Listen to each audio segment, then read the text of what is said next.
নমস্কার সবাইকে। আমি সুদীপ্ত। মুহূর্তের ডেইরি আরেকটি ব্লগে আপনাদেরকে স্বাগত জানাচ্ছি। তো আজকে আমাদের আলোচনার বিষয় হচ্ছে ই-কমার্স। তো অনেকেই আছেন যারা ই-কমার্সে ব্যবসা করতে আগ্রহী। বিশেষ করে অ্যামাজন, ফ্লিপকার্ট, মিশো এরকম সাইটে যারা ব্যবসা করতে চান। কিন্তু এই ব্যবসা করতে গেলে আপনাকে কিছু সঠিক পরিকল্পনা কিন্তু রাখতে হবে। না হলে ব্যবসা কিন্তু লাভের বদলে আপনি ক্ষতিই দেখতে পাবেন। তো ১ম এ আপনাদেরকে কিন্তু আমি ভয় দেখাবো না কোনোভাবে। আপনাদেরকে আমি হেল্প করতে এসেছি। কারণ আমার লাস্ট 5 ইয়ার্স এর যে অভিজ্ঞতা রয়েছে ই-কমার্স নিয়ে, সেটাই আপনাদের সাথে আমি আস্তে, আস্তে শেয়ার করব। তো ১ম এ আমরা যেটা দেখব সেটা হচ্ছে এই ব্যবসাটার সুবিধা কী, কী আছে? আর অসুবিধা কী, কী আছে? যদি আপনি সেটাকে সর্ট আউট করতে পারেন, তাহলে কিন্তু আপনার ব্যবসা করাটা অনেক সোজা হয়ে যাবে। আপনি আগে সুবিধাগুলো দেখুন। ১ম সুবিধা হচ্ছে যে আপনার জন্য কোনো দোকান লাগবে না। আপনি ঘরে বসেই ব্যবসাটা শুরু করতে পারবেন এবং খুব মিনিমাম ইনভেস্টমেন্টে আপনি কিন্তু ব্যবসাটা শুরু করতে পারবেন। তো আপনি ৳১,০০০ থেকে ব্যবসা এখানে স্টার্ট করতে পারেন। আমি আমার যদি কথা বলি, তাহলে আমি কিন্তু জাস্ট আমার একটা থাকার ঘর থেকে, মানে আমাদের যে বেডরুম হয়, সেই বেডরুম থেকে আমি কিন্তু আমার ব্যবসা শুরু করেছিলাম। তো সেই ব্যবসাটাকে আমি আস্তে, আস্তে বড় করেছি এবং তারপরে আমি ১ম এ নিজে করতাম। এখন সেখানে আমার স্টাফ কাজ করে। তো এইভাবে আপনারা কিন্তু ব্যবসাটাকে বাড়াতে পারেন। কিন্তু সেক্ষেত্রে আপনাকে অনেক ধৈর্য রাখতে হবে এবং যে প্রোডাক্টের উপর আপনি কাজ করছেন, সেই প্রোডাক্ট সম্পর্কে আপনাকে খুব ভালো মতো জ্ঞান রাখতে হবে। হ্যাঁ, এবার ১ম সুবিধা হচ্ছে আপনি ব্যবসাটা ৳২,০০০ থেকে ৳৫,০০০ র মধ্যে প্রোডাক্ট তুলে কিন্তু আপনি শুরু করতে পারেন। সেক্ষেত্রে আপনার কোনো দোকানের প্রয়োজন নেই, কোনো স্টোর রুমের দরকার নেই, কোনো স্টাফ রাখার দরকার নেই। এইটা আপনার একটা বড় সুবিধা। সেকেন্ড কি সুবিধা আছে? সেটা হচ্ছে আপনার ব্যবসা কিন্তু 24 আওয়ার্স খোলা থাকবে। আপনি রাতে ঘুমাচ্ছেন, আপনি খাচ্ছেন, আপনি ঘুরে বেড়াচ্ছেন, কিন্তু আপনার ব্যবসা কিন্তু খোলা। এবং আপনার ব্যবসা কিন্তু সারা ভারতবর্ষের লোক দেখছে, সারা ওয়ার্ল্ডের লোক কিন্তু আপনার কাস্টমার। এইটা একটা বড় সুবিধা, যেটা আপনি দোকান খুললে তো আপনার একটা লিমিটেড কাস্টমার, সেটা কিন্তু আপনি পাবেন না। আপনার দোকানে অনেক রকমের সমস্যা রয়েছে। আপনি একটা বাইরে দোকান খুলবেন, সেখানে আপনাকে ভাড়া নিতে হবে। সেখানে বিভিন্ন টাইপের আপনার চাঁদার ব্যাপার থাকে, সারা বছরে দেখবেন। সেখানে আপনার স্টাফ রাখতে হবে আপনাকে। তারপরে সেখানে আপনাকে বাকি দিতে হবে, আপনাকে বাকিতে মাল সেল করতে হবে। এরকম কিন্তু প্রবলেম আপনি ই-কমার্সের ক্ষেত্রে ফেস করবেন না। মানে আমি আমার অভিজ্ঞতা থেকে বলছি যে আপনি যখন মাল সেল করবেন, আপনার মিনিট, সেকেন্ড, দিন ধরে আপনাকে কিন্তু অ্যামাজন, ফ্লিপকার্ট আপনার যে পেমেন্ট সেটা কিন্তু আপনার অ্যাকাউন্টে ঢুকে যাবে। তার মানে কি, এখানে কোনো বাকির ব্যাপার নেই। মানে আপনার যে টাকাটা আপনার ইনভেস্টমেন্ট করেছেন সেটা কোথাও আটকে থাকলো, সেটার কিন্তু ই-কমার্সে কোনো ব্যাপার নেই। এটা আপনার আরেকটি বড় সুবিধা। আরেকটি ব্যাপার হচ্ছে আপনার প্রোডাক্ট খুব ভালো প্রোডাক্ট। সেই প্রোডাক্টটাকে আপনি কিন্তু ব্র্যান্ড হিসাবে নিয়ে আসতে পারেন। কারণ যে প্ল্যাটফর্ম আপনাকে দেবে অ্যামাজন বা ফ্লিপকার্ট, সেই প্ল্যাটফর্ম কিন্তু আপনাকে সারা দেশের মানুষের কাছে পৌঁছে দেবে। তো এখানে একটা বড় ব্র্যান্ড হওয়ার কিন্তু আপনার খুব ভালো সুযোগ রয়েছে। তো এই ব্র্যান্ড যদি আপনি এখান থেকে একটা রিচ পেয়ে যান, সেক্ষেত্রে আপনি পরবর্তীতে নিজের ওয়েবসাইট খুলবেন। সেখান থেকে কিন্তু আপনার ব্র্যান্ডটাকে আপনি আরও সবার মধ্যে ছড়িয়ে দিতে পারবেন। তো এটা কিন্তু আরেকটা বড় সুবিধা ই-কমার্স বিজনেসের ক্ষেত্রে। দেখুন, এগুলো আমি আপনাদেরকে সুবিধাগুলো বললাম। এবার কিন্তু আমি অসুবিধাগুলো নিয়ে আপনাদেরকে কিছুটা বলব। দেখুন, এখানে কিন্তু কম্পিটিশন ভেরি হাই। খুবই বেশি কম্পিটিশন রয়েছে, কারণ একই প্রোডাক্ট অনেক সেলার সেল করছে। সেক্ষেত্রে আপনাকে ১ম যেটা মাথায় রাখতে হবে সেটা হচ্ছে মার্কেট রিসার্চ। মার্কেট যদি আপনি রিসার্চ না করেন, তাহলে কিন্তু আপনি এই ব্যবসায় টিকতে পারবেন না। মার্কেট রিসার্চ আপনি কিভাবে করবেন? আপনি এমন প্রোডাক্ট সেল করবেন যে প্রোডাক্ট নরমালি আনকমন। কিন্তু আনকমনটা এমন না হয়, মানে ইউনিক প্রোডাক্ট আপনি সেল করছেন ঠিক আছে, কিন্তু এমন ইউনিক যেন না হয় যে প্রোডাক্ট কাস্টমার সার্চই করছে না, বা কাস্টমারের কাছে এই টাইপের কোনো নলেজই নেই যে এরকম কোনো প্রোডাক্ট হতে পারে। এরকম কোনো প্রোডাক্টও কিন্তু আপনি নেবেন না।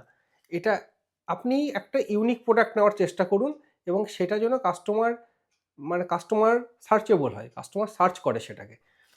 সেকেন্ড হচ্ছে প্রোডাক্টের যে রিটার্ন, এই রিটার্ন কিন্তু আপনাকে কমাতে হবে। রিটার্ন আপনাকে যেভাবেই হোক জন্য প্রোডাক্টের রিটার্ন কম হয়।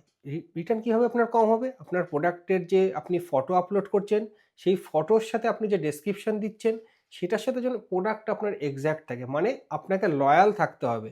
ই-কমার্স বিজনেসের কিন্তু ফার্স্ট যে আপনাকে মনে রাখতে হবে যে কথাটা, সেটা হচ্ছে আপনার লয়ালিটি। লয়ালিটি যদি না থাকে আপনার বিজনেসে, তাহলে কিন্তু আপনি ই-কমার্সে কোনোভাবেই দাঁড়াতে পারবেন না। কারণ আপনি যদি মনে করেন যে আমি একটা প্রোডাক্ট দেখাচ্ছি, আমি আরেকটা প্রোডাক্ট কাস্টমারকে দেবো, তাহলে কিন্তু আপনি ব্যবসায় টিকতে পারবেন না। কারণ অ্যামাজন বা ফ্লিপকার্ট আ এদের যে ইনফ্রাস্ট্রাকচার রয়েছে বা যে ব্যাকআপে যে যারা কাজ করেন, এরা অনেক বেশি চালাক আপনার থেকে এবং আপনাকে সবসময় কিন্তু এরা ট্র্যাকে রাখছে। সেলার অল টাইম ট্র্যাকে থাকে অ্যামাজন, ফ্লিপকার্টের।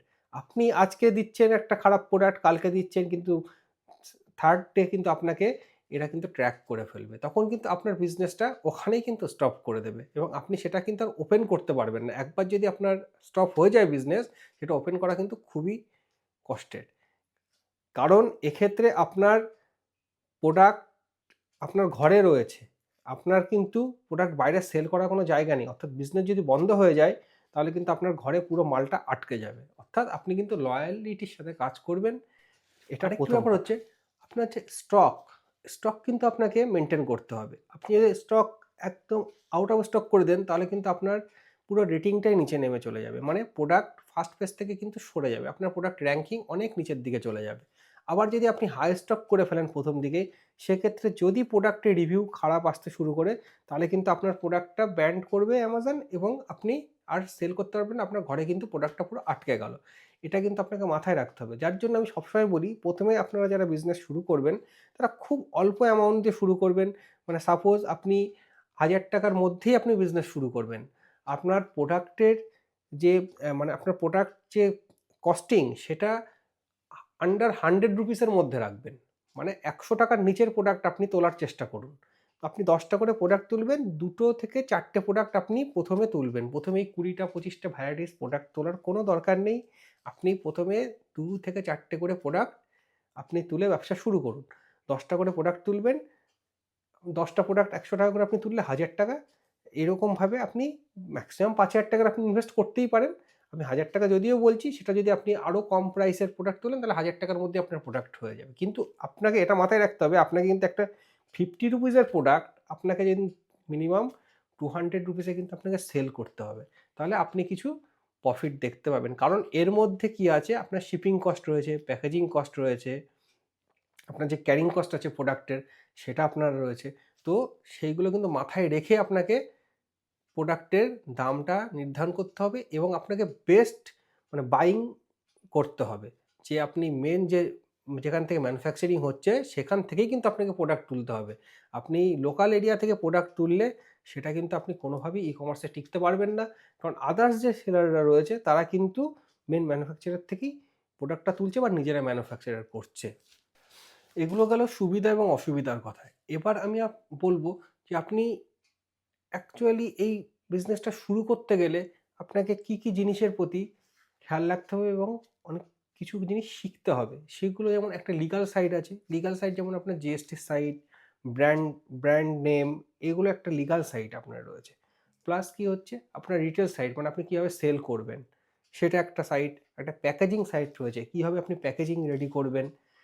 তো এই ব্যাপারগুলো প্রত্যেকটা পার্টে কিন্তু আপনাকে আগে থেকে একটু ভালো মতন এটা শিখে নিতে হবে। মোটামুটি আপনি ১ থেকে ১.৫ মাস এটার পেছনে টাইম দেবেন। মানে ব্যবসা শুরুর আগে ১ থেকে ১.৫ মাস আপনি এটা নিয়ে দেখবেন। বিভিন্ন দেখবেন YouTube চ্যানেল আছে, সোশ্যাল মিডিয়া আছে। আপনি এগুলোকে ভালো মতন ফলো করবেন। তারপরে কিন্তু আপনি বিজনেসে আসবেন। কারণ একবার শুরু করে ফেললে তারপর যদি আপনি ১ম থেকেই মানে ফাউন্ডেশনটা যদি আপনার ঠিক না হয়, তাহলে কিন্তু আপনি করতে পারবেন না ঠিক করে। আপনি কিভাবে আপনি চাকরি করেন বা আপনার অন্য ব্যবসা আছে। আপনি টাইম পান না কোনোভাবে যে কিভাবে আপনি বিজনেসটা করবেন। বিজনেস করার আপনার টাইম নেই আপনার কাছে। তাহলে আপনি সপ্তাহে যে ২ টো দিন আপনার ছুটি থাকছে বা ১ টা দিন আপনি ছুটি পাচ্ছেন, তো সেই ২ টো দিন আপনি মার্কেটের জন্য রাখবেন। মানে আপনি মার্কেটে ফিজিক্যালি যাবেন। সাপোজ আমরা যদি কলকাতায় থাকি, তো কলকাতায় আমাদের মেইন মার্কেট হচ্ছে বড়বাজার। বড়বাজারটা মেইন বড় সব মার্কেট কিন্তু সব দোকানই কিন্তু ওখানে রয়েছে। হোলসেলার, ডিস্ট্রিবিউটর সবাই কিন্তু ওখানে রয়েছে। তো আপনি আপনি চেষ্টা করবেন শনিবারে, রবিবার তো বন্ধ থাকে, শনিবারটা যদি আপনি কোনোভাবে ছুটি পান, মানে বা ছুটি অন্য কোনো ছুটির দিনে আপনি মার্কেটটা ভিজিট করবেন। মার্কেটটা ভিজিট করলে আপনি শুধু মার্কেটে ঘুরবেন। আপনি এটা খেয়াল রাখবেন যে আমি কিন্তু প্রোডাক্ট কিনবো না। ১ম এই কিন্তু আমি গিয়ে কোনো প্রোডাক্ট তুলবো না। আমি শুধু মার্কেটটাকে রিসার্চ করব যে কি প্রোডাক্টের কি দাম আছে এবং তার যে ম্যানুফ্যাকচারিং হচ্ছে বা তার যে ডিস্ট্রিবিউটর রয়েছে সেটা কোথায় রয়েছে। আমরা ১ম এ ব্র্যান্ডেড প্রোডাক্ট দিয়ে শুরু করবোই না ব্যবসা। আমরা কিন্তু নরমাল জেনেরিক প্রোডাক্ট দিয়ে ব্যবসা শুরু করব। তারপরে আস্তে, আস্তে ওটাকে আমরা নিজের ব্র্যান্ডে নিয়ে আসার চেষ্টা করব। কারণ ব্র্যান্ডে নিয়ে আসতে গেলে আপনি কিন্তু ১ম এ ইনভেস্টমেন্ট আপনার অনেক বেশি লেগে যাবে। যদি ১ম এই আপনি ভাবেন যে আমি ব্র্যান্ডেড প্রোডাক্ট দিয়ে শুরু করব। কারণ ব্র্যান্ড অথরাইজেশন লাগবে। আর ব্র্যান্ড অথরাইজেশন লাগতে গেলে আপনাকে একটা মিনিমাম স্টক আনতে হবে। তবেই আপনাকে সেই ব্র্যান্ড অথরাইজেশন দেবে। নাহলে কিন্তু অথরাইজেশন আপনি পাবেন না। অথরাইজেশন লেটার ছাড়া আপনি কোনো ব্র্যান্ডের প্রোডাক্টই কিন্তু সেল করতে পারবেন না অ্যামাজনে। আপনি মার্কেটে যাবেন, মার্কেট দেখবেন, জাস্ট ঘুরবেন সমস্ত জায়গা দিয়ে, কি প্রোডাক্ট চলছে মার্কেটে এবং দেখবেন যে খুব কম কস্টের মধ্যে কোন প্রোডাক্টগুলো মোটামুটি রানিং হতে পারে বা এইগুলো মার্কেটের ডিমান্ড আছে। এইটাকে একটা আপনি শর্ট লিস্টিং করবেন এবং চেষ্টা করবেন সপ্তাহে যে ছুটির দিন পড়বে, ১ম দিকের কথা বলছি এটা। আপনি ১ম ৫ থেকে ৬ মাস এই কাজটা করবেন, আপনার বিজনেস দাঁড়িয়ে যাবে।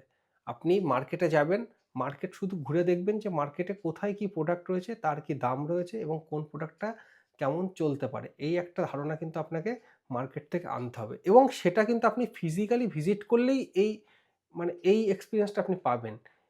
আপনি কিন্তু ঘরে বসে ভাববেন যে আমি এই প্রোডাক্টটা কিনে নেবো, অর্ডার করবো অনলাইনে, একটা বললাম ডিস্ট্রিবিউটরকে, তাহলে কিন্তু আপনি কোনোভাবেই মার্কেটের সাথে থাকতে পারবেন না। কারণ মার্কেটে আপনাকে আপডেট থাকতে হবে সবসময়। মানে আপনি একটা প্রোডাক্ট আজকে তুলেছেন মানে এটা নয় যে ৫ বছর ১০ বছর ধরে ওই প্রোডাক্টটাই আপনি সেল করে যাবেন। এটা কিন্তু নয়। কারণ প্রত্যেকটা প্রোডাক্টের একটা স্যাচুরেশন পয়েন্ট থাকবে। সেই পয়েন্টে যখন সেই প্রোডাক্ট পৌঁছে যাবে, তারপরে কিন্তু Amazon বা Flipkart অ্যালগরিদম সেটাকে অটোমেটিক্যালি নিচের দিকে নামিয়ে দেবে। আপনাকে কিন্তু তখন অন্য কিছু ভাবতে হবে। তার মানে কি, আপনাকে অল টাইম আপডেট থাকতে হবে। আর আপডেট থাকতে গেলে আপনাকে ফিজিক্যালি মার্কেট কিন্তু ভিজিট করতে হবে এবং একবার আপনার এটা সেট আপ হয়ে গেলে আপনার কিন্তু আর তখন মার্কেটে যাওয়ার এতটা দরকার পড়বে না। সাপোজ আপনি কোনো প্রোডাক্ট ডিস্ট্রিবিউটর পেয়ে গেছেন বা তাকে তখন ফোন করবেন, ট্রান্সপোর্টে আপনার মাল চলে আসবে, আপনি ঘরে বসেই সেল করতে পারবেন। এট এইটা হচ্ছে এই বিজনেসের ১ম শুরুর দিকে আপনাকে এগুলো কিন্তু মাথায় রাখতে হবে। আরেকটি ব্যাপার হচ্ছে আপনার প্যাকেজিং। আপনি প্যাকেজিং কোথা থেকে নেবেন? প্যাকেজিংয়ের জন্য কিন্তু আপনাকে দেখতে হবে যে কোথায় ম্যানুফ্যাকচারার রয়েছে প্যাকেজিংয়ের। মানে কার্ডবোর্ডের যে বক্সগুলো হয় বা যে প্যাকেট আমরা ইউজ করি Amazon, Flipkart এর, সেগুলো অ্যাকচুয়াল ম্যানুফ্যাকচারার কোথায় আছে বা এগুলো কারা হোলসেলে সেল করে, সেটা কিন্তু আপনাকে একটু মার্কেট ঘুরে দেখতে হবে।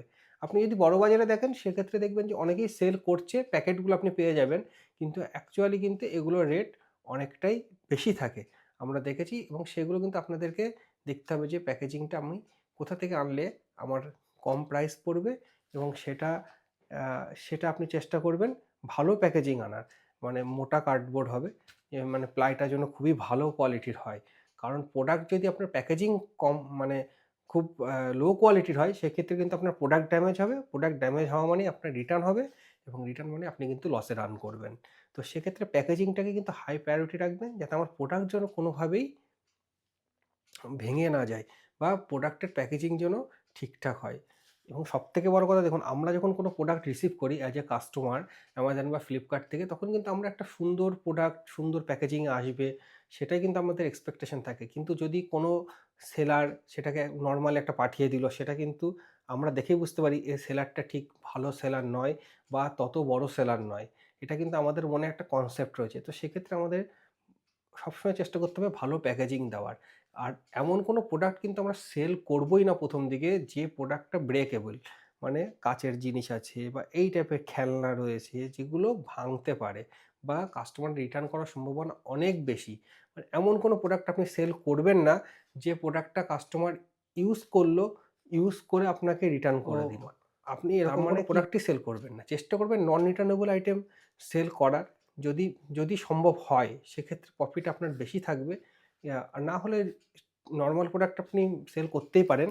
কিন্তু কোনোভাবেই যেন মানে ভেঙে যাবে এরকম কোনো প্রোডাক্ট কিন্তু আপনি সেল করবেন না। আবার আসবো প্রোডাক্ট যে ফটোগ্রাফি রয়েছে। আপনার প্রোডাক্ট ফটোগ্রাফি কিন্তু খুব ভালোভাবে করার প্রয়োজন আছে। আপনাকে এর জন্য DSLR ক্যামেরা কিনতে হবে না। আপনি নরমাল মোবাইল থেকেই ফটোগ্রাফিটা কিন্তু করতে পারেন। এখন কারণ এখন যে সমস্ত অ্যান্ড্রয়েড মোবাইল রয়েছে বা আপনি আইফোন বলুন, আইফোনের তো অবভিয়াসলি ভালো। অ্যান্ড্রয়েড ফোন যেগুলো রয়েছে তাতেও কিন্তু খুব ভালো ক্যামেরা। মানে আপনি যদি ১০-১৫ হাজার টাকার ফোনও দেখেন সেখানেও কিন্তু ক্যামেরা কোয়ালিটি খুবই ভালো। তো আপনারা ফোনেই ফটো তুলুন। একটা নরমালি লাইটের ব্যবস্থা করবেন। যেটা মানে একটা স্টুডিও টাইপের একটা ছোট বক্স মতন বানিয়ে নেবেন, যার মধ্যে প্রোডাক্ট রেখে আপনি ফটো তুলবেন। তার চারপাশ দিয়ে একটা এলইডি স্ট্রিপ লাগিয়ে দেবেন। ব্যাস দেখবেন ওটা সুন্দরভাবে আপনার ফটো হয়ে যাবে। আর এডিটিং, ফটোর এডিটিংটা আপনি একটু ফটোশপটা শেখার চেষ্টা করবেন। ফটোশপেই এগুলোর কাজ হয়। তো ফটোশপ যদি আপনি একবার শিখে নেন, মানে খুব বেশি কিছু শিখতে হয় না এটার জন্য কিন্তু। খুব অল্প কিছু আপনি শিখবেন ফটোশপের, যেটুকু আপনার হলে কাজ চলে যাবে সেটুকুই আপনি শিখবেন। তাতে দেখবেন আপনার প্রোডাক্ট খুব ভালোভাবে আপনার যে ফটো সেটা তৈরি হয়ে গেছে। এই বিজনেসের আরেকটা সুবিধা হচ্ছে, দেখুন আপনি যে দোকানে যদি আপনার নরমালি দোকান হয়, তো সেক্ষেত্রে আপনার যে স্টাফ বা আপনি যাকে রাখছেন সেখানে কিন্তু একটা রিলায়েবিলিটির ইস্যু থাকে। যে আপনি আপনার যে ক্যাশ সেটা ঠিকঠাক থাকছে কিনা, বা যে আপনার স্টাফ রয়েছে সে ঠিকঠাক সেল করছে কিনা, বা প্রোডাক্ট চুরি হচ্ছে কিনা, এটা একটা ম্যাটার কিন্তু থাকে। কিন্তু আমাদের ই-কমার্স বিজনেসের ক্ষেত্রে কিন্তু যেহেতু ক্যাশের কোনো সিস্টেম নেই, সেক্ষেত্রে আপনার ওই মানে টেনশনটা আপনার একদমই থাকবে না। আপনি আপনি একটা সিসি ক্যামেরা লাগিয়ে রাখবেন, ব্যাস ঠিক আছে। ওর বেশি আর কিছু দরকার নেই। আপনি যেকোনো স্টাফ করবে কাজ, আপনার এটা নিয়ে কোনো টেনশনের ব্যাপার নেই। প্রোডাক্ট সিলেকশনের ক্ষেত্রে আমি কিছু আপনাদেরকে বলব। প্রোডাক্ট যেমন দেখুন, অনেকেই বেশিরভাগ আ ই-কমার্স সেলার দেখবেন গার্মেন্টসের দিয়ে শুরু করে। মানে শাড়ি বা এরকম টাইপের গার্মেন্টস দিয়ে শুরু করে। কিন্তু আমি কখনোই বলব না আপনি গার্মেন্টসের ব্যবসা দিয়ে কোনোভাবে শুরু করুন ই-কমার্স বিজনেস। কারণ গার্মেন্টসের বিজনেসের মেইন যে ইস্যুটা সেটা হচ্ছে যে রিটার্ন, খুব হাই রিটার্ন থাকে। আপনার প্রোডাক্ট সেল হবে প্রচুর। আপনি হয়তোবা একদিনে ১০০-১৫০ পর্যন্ত আপনার শাড়ি বা গার্মেন্টসের জিনিস বেরিয়ে যাবে। কিন্তু যখন রিটার্ন হবে সেটাও দেখবেন যে আপনি ১০০ টার ভিতর ৮০ টা বা ৯০ টা আপনার রিটার্ন হয়ে যাচ্ছে। কারণ গার্মেন্টসের ক্ষেত্রে কি হয়, একটা সাইজের বড় ইস্যু থাকে, এবং আরেকটা ব্যাপার হচ্ছে কালার। কালার আপনাকে একরকম আপনি রেজোলিউশনে এখানে দেখবেন, কাস্টমার দেখবে আরেক রকম, এবং তখনই আপনার প্রোডাক্ট কিন্তু রিটার্ন হয়ে যাবে। এবং গা গার্মেন্টসের ব্যবসায় মেইনলি যারা প্রফিট করে তারা কিন্তু ব্র্যান্ডেড কোম্পানি। ব্র্যান্ডেড কোম্পানি এই জন্যই করতে পারে কারণ তাদের শুধু ই-কমার্স বেসড বিজনেস নয়, তারা কিন্তু অফলাইন রিটেলেও সেল করে। যার জন্য তাদের কিন্তু ই-কমার্সের জন্য আলাদা করে স্টক করতে হচ্ছে না। কিন্তু আপনাকে কিন্তু এটা খেয়াল রাখতে হবে, আপনি কিন্তু শুধু ই-কমার্সেই নামছেন। আপনার কিন্তু অন্য কোনো দোকান নেই, বা প্রোডাক্ট যদি আপনার বাড়ি বা ঘরে আটকে যায় সেক্ষেত্রে কিন্তু আপনার বের করার জায়গা নেই প্রোডাক্টটা। তো সেই জন্য আপনাকে প্রোডাক্ট সিলেকশনের ক্ষেত্রে খুবই মানে যত্ন সহকারে প্রোডাক্ট সিলেকশন করতে হবে। প্রোডাক্ট আপনি কোথা থেকে কিনবেন? প্রোডাক্ট কিন্তু অবশ্যই অথরাইজড জায়গা থেকে কিনবেন। প্রোডাক্ট কোনো সময়ই নরমাল ফুটপাতের দোকান থেকে তুলে নিয়ে চলে আসবেন না। তাতে কিন্তু আপনার প্রবলেম, আপনার ব্যবসা দুদিনেই কিন্তু বন্ধ হয়ে যাবে। আপনি অথরাইজড জায়গা থেকে এই জন্যই তুলবেন যে আপনাকে কিন্তু জিএসটি বিলিং করতে হবে, এবং জিএসটি বিলিং এই জন্যই করতে হবে, ধরুন আপনার প্রোডাক্টে কোনো ইস্যু আসলো, ধরুন কোনো প্রবলেম আছে, কোনো কাস্টমার কোনো প্রবলেম অ্যারাইজ করলো, তখন কিন্তু অ্যামাজন বা ফ্লিপকার্ট আপনার কাছে ফার্স্ট চাইবে প্রোডাক্টের বিল, এবং প্রোডাক্টের বিল সেটা জিএসটি বিল, কোনো কাঁচা বিল কিন্তু চলবে না। জিএসটি বিল থেকে কিন্তু ইভেন অ্যামাজন সেটা আপনার যে ডিস্ট্রিবিউটর আছে বা হোলসেলার বা ম্যানুফ্যাকচারার যেই আছেন তার কাছে ইভেন ফোন পর্যন্ত যেতে পারে অ্যামাজন থেকে, যে এই সেলার আপনার কাছ থেকে প্রোডাক্ট নিচ্ছে কিনা। তো এই জন্য সবসময় অথরাইজড জায়গা থেকে কিনবেন। প্রোডাক্ট কিন্তু সেখান থেকে প্রোডাক্ট তুলবেন না। যে আমি রাস্তায় একটা প্রোডাক্ট দেখলাম, পছন্দ হয়ে গেল, তুলে নিয়ে চলে আসলাম, বেচতে শুরু করে দিলাম, সেটা কিন্তু নয়। কারণ আপনি যেখান থেকে কিনছেন তাকেও জিএসটি বিল দিতে হবে, এবং আপনি তো কাস্টমারকে জিএসটি বিল দিচ্ছেনই, কারণ আপনাকে প্রতি মাসেই কিন্তু জিএসটিটা ফিল আপ করতে হবে। প্রোডাক্ট রেঞ্জের ক্ষেত্রে আমরা দেখেছি যে কাস্টমার আন্ডার 500 যে প্রোডাক্টগুলো রয়েছে সেগুলো কিন্তু কাস্টমার সব থেকে বেশি বাই করে, এবং 500 এর উপরে যেগুলো রয়েছে সেগুলো কিন্তু অ্যাকচুয়াল ব্র্যান্ডেড প্রোডাক্ট। তার 500 এর নিচে যেগুলো সেগুলো কিন্তু নর্মাল সমস্ত সেলারই সেল করে, এবং জেনেরিক প্রোডাক্ট। তো সেই ক্ষেত্রে আপনি চেষ্টা করবেন সমস্ত প্রোডাক্ট 500 এর নিচে রাখার প্রাইসটা, যাতে আপনার সেলটা বেশি হয়, এবং ছোট প্রোডাক্ট রাখার চেষ্টা করবেন। কোনো বড় প্রোডাক্ট সেল করার চেষ্টা করবেন না প্রথমেই। পরবর্তীতে আপনার যদি বিজনেস গ্রো করে তখন আপনি বড় প্রোডাক্ট সেল করতে পারেন, কোনো অসুবিধা নেই তাতে। কারণ তখন আপনার বড় প্রোডাক্ট সেল করলে আপনার সেটার শিপিং কস্টও কিন্তু অনেকটাই বেশি পড়বে। তো সেগুলো মাথায় রেখেই প্রোডাক্ট সিলেকশন করবেন। প্রোডাক্ট সিলেকশন কিন্তু সবথেকে বড় ম্যাটার ই কমার্স বিজনেসের ক্ষেত্রে। আপনি কি প্রোডাক্ট নিয়ে আছেন, এবং প্রোডাক্ট শুধু সেটাই নয়, প্রোডাক্ট যখন আপনি নিয়ে আসছেন তখন বুঝতে হবে যে এই প্রোডাক্ট থেকে কাস্টমার এটা থেকে কি হতে পারে। মানে সেটা কিন্তু আপনাকে আগে একটা মানে কি বলবো, প্রেডিকশন আপনাকে কিন্তু আগে থেকেই করতে হবে। যদি এই প্রোডাক্টটাকে আমি কাস্টমার চায়, কাস্টমার কীভাবে রিটার্ন করতে পারে? কাস্টমার এই প্রোডাক্টটার কি অপশন আছে কাস্টমার কাছে রিটার্ন করার? সেটা আপনাকে আগে সর্ট আউট করতে হবে। যদি আপনি দেখেন যে না, কাস্টমার এটার কোনো রিটার্ন করতে পারবে না এই প্রোডাক্টের, বা এই প্রোডাক্টের আদার্স প্রোডাক্ট বা রেপ্লিকা প্রোডাক্ট কাস্টমার দিতে পারবে না আমায়, তখন কিন্তু সেই প্রোডাক্ট কাস্টমার রিটার্নও করবে না। হ্যাঁ, মানে আর সবথেকে বেশি চলে যেটা অনলাইনের ক্ষেত্রে, সেটা হচ্ছে ইউটিলিটি প্রোডাক্ট। মানে আপনার ডে টু ডে যে ইউটিলিটি প্রোডাক্ট, আপনার যে ডে টু ডে সারাদিনে যা আপনার কাজে লাগে, যেমন ধরুন আপনার বাড়ির যে মাসিরা যে রান্না করছে, রান্নাঘরের যে জিনিসগুলো, সেগুলো দেখুন ইউটিলিটি প্রোডাক্ট। এই প্রোডাক্টগুলো কিন্তু কোনো সময় রিটার্ন হয় না। কারণ আপনি একটা প্রোডাক্ট কিনে মাকে দেবেন, দেখবেন সে সেটা ইউজই করছে, সে কিন্তু কোনো সময় সেটাকে রিটার্ন করবে না। তো ইউটিলিটি প্রোডাক্ট সবথেকে বেশি চলে ই কমার্সের ক্ষেত্রে। এবার হচ্ছে ধরুন আপনি কোনো এবার প্রোডাক্টের স্টক আপনি কতগুলো করবেন? স্টক কিন্তু আপনি খুব বেশি করবেন না প্রথমেই। খুব অল্প স্টক দিয়ে ব্যবসা শুরু করবেন, এবং চেষ্টা করবেন প্রথমে তো ৩-৪টে প্রোডাক্ট দিয়ে করবেন। এই ভ্যারাইটিসটাকে বাড়ানোর, মানে আপনি ২০ থেকে ২৫টা প্রোডাক্ট লিস্টিং করবেন। চেষ্টা করবেন যে ২০ থেকে ২৫টা প্রোডাক্ট লিস্টিং করার। কারণটা কি? আপনি কিন্তু প্রথমে বুঝতে পারবেন না যে কোন সাইট বা কোন প্রোডাক্টটা আপনার বেশি চলবে, বা কোন মানে কোন প্রোডাক্টের উপর বিজনেসটা আপনার অ্যাকচুয়ালি স্টেবল হবে। আপনি ২৫টা আইটেম তো আপনার সমানভাবে চলবে না। আপনার হয়তো কোনোটা মাসে ২টো যাবে, আবার দেখা যাবে কোনো প্রোডাক্ট প্রতিদিনই যাচ্ছে। তখন আপনি বুঝে যাবেন যে অ্যাকচুয়াল এই প্রোডাক্টটাকে আমাকে রাখতে হবে, আর যে প্রোডাক্টটা মাসে ২ দিন যাচ্ছে বা ১৫ দিনে একবার যাচ্ছে, সেই প্রোডাক্টটাকে আমাকে কিন্তু বেরিয়ে আসতে হবে। তার জন্য কি, আমাকে কোনো প্রোডাক্টের স্টক কিন্তু খুব হাই স্টক করা যাবে না। এবং স্টক আপনি ওই আপনার যে প্রতিদিন যে প্রোডাক্ট যাচ্ছে, সেই প্রোডাক্টের ক্ষেত্রে কিন্তু আপনাকে এটা মাথায় রাখতে হবে, যদি কোনোভাবে প্রোডাক্ট আপনার ঘরে আটকে যায়, ধরুন সাপোজ কাস্টমার নেগেটিভ রিভিউ আসতে শুরু করলো, বা কোনো কারণে অ্যামাজন বন্ধ করলো আপনার প্রোডাক্টটাকে, তখন কিন্তু আপনাকে একটা ব্যাকআপ সিস্টেম রাখতে হবে, যেখান থেকে আপনি প্রোডাক্টটাকে বাইরে সেল করে দিতে পারেন।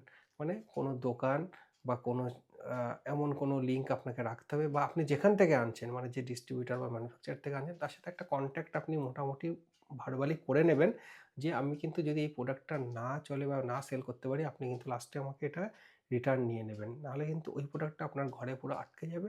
সেক্ষেত্রে আপনার ব্যবসা করতে কিন্তু খুব অসুবিধা হয়ে যাবে। আপনি প্রথম দিকের যে ৩০ দিন, মানে ফার্স্ট যে 30 ডেজ আপনি বিজনেসে রয়েছে, সেটা কিন্তু আপনি নো প্রফিট নো লসে বিজনেস করবেন। আপনি যে দামে প্রোডাক্ট কিনছেন, সেই দামটাই আপনি কিন্তু ঘরে নিয়ে আসবেন। কারণ এতে কী হবে, আপনি কম্পিটিশনে দাঁড়াতে পারবেন, এবং আপনার প্রোডাক্ট কিন্তু র্যাঙ্কিংয়ে উপরের দিকে উঠবে। যদি আপনি প্রথমেই আপনি দেখবেন যে আদার্স যে সেলাররা বিক্রি করছে, তাদের রেট অনেকটাই কম, তখন কিন্তু আপনার প্রোডাক্ট র্যাঙ্কিংয়ে উপরে উঠতে পারবে না। কারণ এটা কিন্তু অ্যামাজন, ফ্লিপকার্ট সবসময় করে থাকে, same product others seller sell করলে যেটা সবথেকে কম দাম, সেটাই কিন্তু ফার্স্ট আপনাকে শো করবে। এটা একটা ম্যাটার। আরেকটা ম্যাটার হচ্ছে যে আপনার যে ব্র্যান্ড ব্র্যান্ড নেম কিন্তু আপনাকে আনতেই হবে, এবং সেটা প্রথম থেকেই একটা মোটামুটি আপনি সিলেকশন করে রাখবেন। সেই ব্র্যান্ড নেমের উপরেই আপনি সমস্ত প্রোডাক্ট আপডেট করার চেষ্টা করবেন।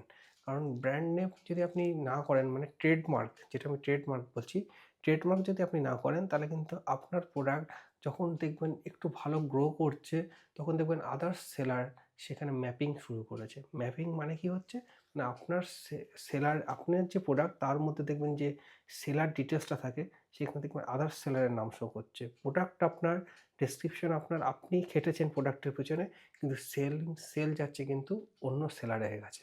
তো সেক্ষেত্রে আপনাকে এই প্রোটেকশনটা একমাত্র ব্র্যান্ড ট্রেডমার্ক করলেই আপনি কিন্তু পাবেন। তো ট্রেডমার্ক অবশ্যই আপনাকে করতে হবে, এটা কিন্তু আপনাকে লং টার্মে ভাবতে হবে। আরেকটা ব্যাপার হচ্ছে, এই বিজনেসটা যখন আপনি প্রথম শুরু করছেন, তখন কিন্তু আপনি চেষ্টা করবেন সমস্ত কাজটাই নিজে করার। সেক্ষেত্রে সুবিধা হচ্ছে যে আপনি পুরো কাজটা নিজে শিখে যাবেন এবং আপনি যখন নিজে পুরো কাজ শিখে যাবেন তখন অন্যকে দিয়ে আপনার কাজ করাতে কিন্তু খুব সুবিধা হবে। আপনি প্রথম দিকেই অ্যা সু পুরো কাজটাই আপনি নিজে শিখবেন। মানে আপনার ফটোশপ থেকে শুরু করে প্রোডাক্ট প্যাকেজিং, প্রোডাক্ট লিস্টিং সবকিছুই আপনি কিন্তু ও নিজে করবেন প্রথম দিকে। পরবর্তীতে আপনি সেটা অন্য কাউকে দিতে পারেন। কিন্তু আপনাকে কিন্তু কাজটা নিজেকে পুরো শিখতে হবে।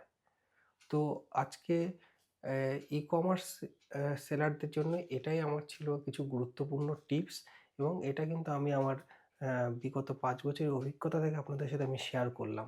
সেখানে ভুলও হতে পারে কিছু। সেটা এবং আপনারা পরবর্তী যে ভিডিও আমার আসবে তাতে আপনারা কি দেখতে চাইছেন অবশ্যই সেটা কিন্তু কমেন্টে জানাবেন। আর যদি আমার ভিডিও ভালো লেগে থাকে তাহলে লাইক, কমেন্ট আর সাবস্ক্রাইব অবশ্যই করবেন। তো নেক্সট ভিডিওতে আমি যেটা আপনাদেরকে দেখাবো সেটা হচ্ছে ই-কমার্স বিজনেস করতে গেলে আপনার কী, কী ডকুমেন্টসের দরকার রয়েছে এবং কী, কী ডিভাইস মানে গ্যাজেট বা আপনার কী সেটআপের দরকার রয়েছে। যে মিনিমাম সেটআপের দরকার আছে সেটা আমরা কিন্তু নেক্সট এপিসোডে আপনাদের জন্য নিয়ে আসছি। ততক্ষণ পর্যন্ত সবাই ভালো থাকবেন, সুস্থ থাকবেন। ধন্যবাদ।